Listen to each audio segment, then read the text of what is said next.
Sharifah Marsden, artist and mother. Second year student portfolio. NIPAD program and Elkin Center. Anin, Sharifah Marsden, Indigenous. Mississaugas of Scugog Island in Dunjaba, Wawashkeshi Dodem, Silix Territory, Karamias BC Ninda. Hello, my name is Sharifah Marsden. My clan is the Deer Clan. I am from Mississaugas of Scugog Island, and I live in Silix Territory in Karamias BC. Sharifah Marsden learned to paint in the woodland style from her late mother, Laura Marsden. One of her fondest memories was her mother painting at the kitchen table in the late evenings, when the house was quiet and the little ones were sleeping. This was her beginnings as an artist. Sharifah Marsden believes it's fundamental to share Indigenous women's imagery in public art, to create visual inclusion within our modern landscapes, creating imagery of beauty, empowerment, and celebration in public art. In her youth, Sharifah danced jingle dress and fancy dance. It is through this experience she has been traditionally trained in beadwork, leatherwork, and powwow regalia. The colorful beadwork, feathers, geometric, and floral patterns are seen throughout her work. The Anishinaabe teachings of how to live Mino Banadzawin, the good life, is taught through these 7 grandfathers' teachings. Sharifah presents these teachings in visual forms as a means to share her culture and also practice the teachings in her everyday life. Here are my NIPAD 3B Advanced Professional Development course taught by Catherine Pierre, and all of these projects were created on Canva. The first is a social media post, the second is a business card, and the third is a 3-year plan.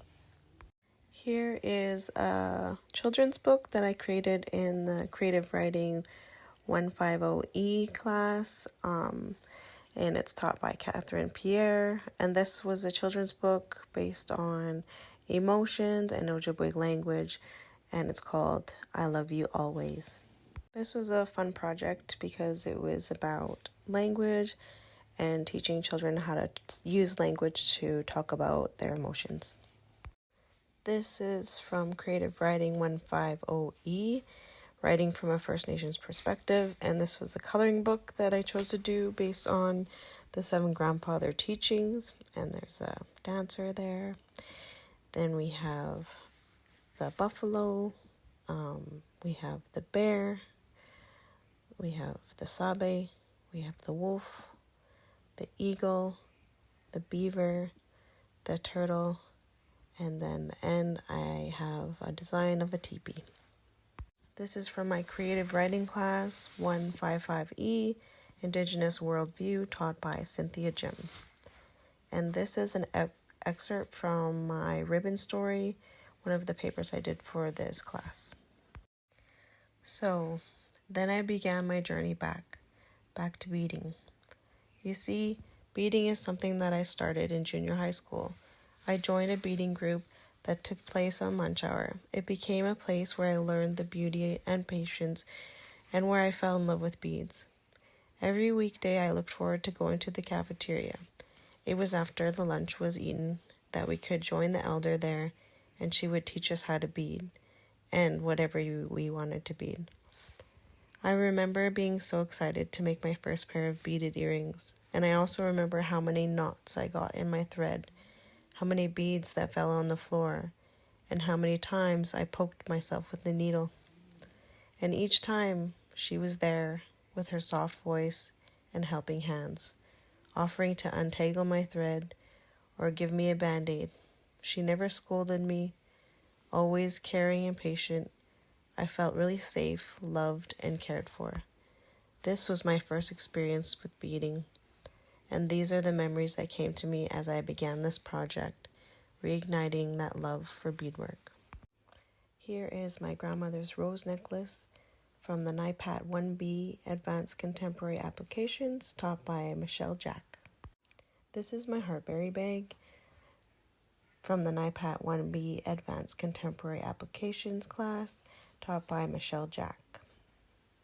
And here we have the red jingle dress that I created for the Art 221E class for sculpture, taught by Cynthia Jim.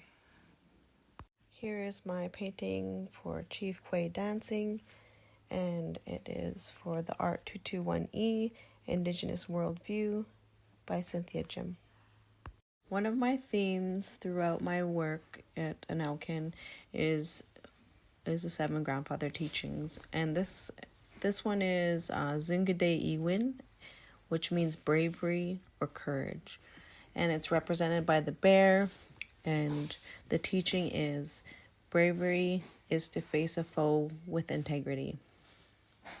Here's another one of the Seven Grandfather Teachings, and this one is called Zagi Idiwin, and it means love, and love is represented by the eagle, and the teaching is to know love is to know peace.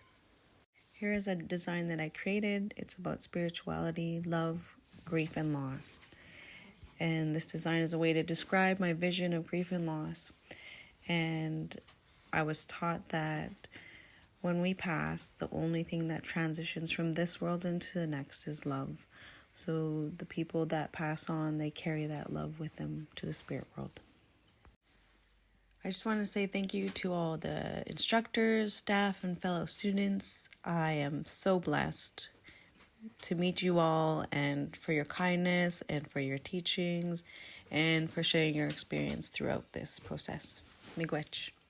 We did it, everyone. We made it, and we finished the course. I'm so proud of you, and miigwech. Mino Banazwin, live your life well, and feel free to contact me anytime.